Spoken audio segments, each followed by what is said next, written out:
ជាចុងក្រោយមកដល់ជំនាញទី5ដែលមានតម្រូវការខ្ពស់នៅក្នុងឆ្នាំ2025នេះគឺជា Curiosity and Lifelong Learning ចឹង Curiosity គឺសំដៅទៅលើការដែលយើងចង់ចេះ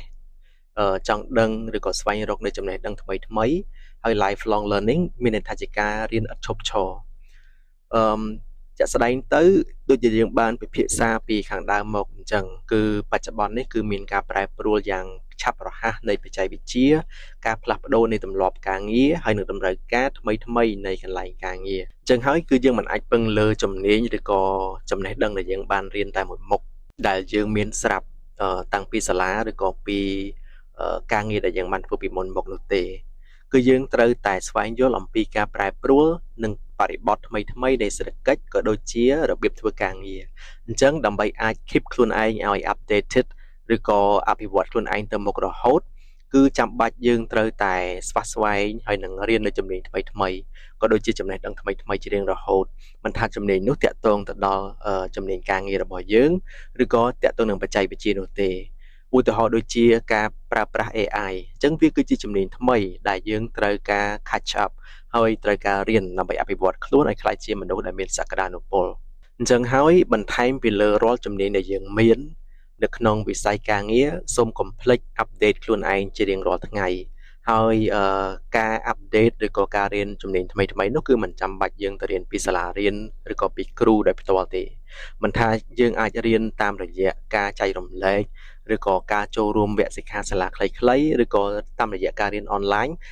សុទ្ធតែជាឱកាសដែលយើងអាចចាប់យកជំនាញថ្មីៗឬក៏ចំណេះដឹងថ្មីៗទាំងអស់ហើយព្យាយាមសន្សំបន្តិចម្ដងពីមួយថ្ងៃទៅមួយថ្ងៃនោះយើងនឹងក្លាយទៅជាបុគ្គលដែលមានសក្តានុពលហើយជាបុគ្គលដែលនៅតែមានតម្រូវការពីវិស័យផ្សេងៗឬក៏ពីស្ថាប័នផ្សេងៗ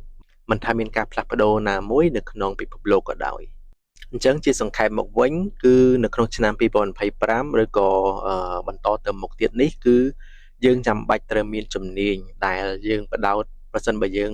មើលទៅលើជំនាញទាំង5នេះគឺវាផ្ដោតទៅលើយើងហៅថា human skill ឬក៏ជំនាញដែល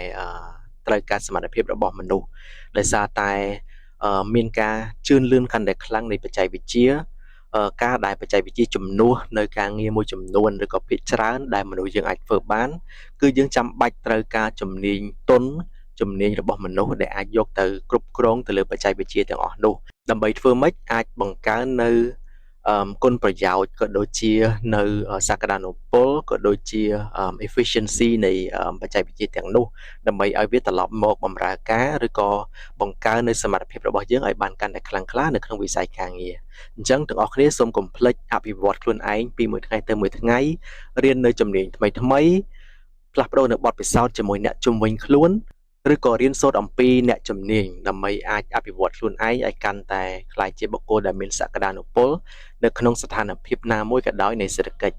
អរគុណច្រើន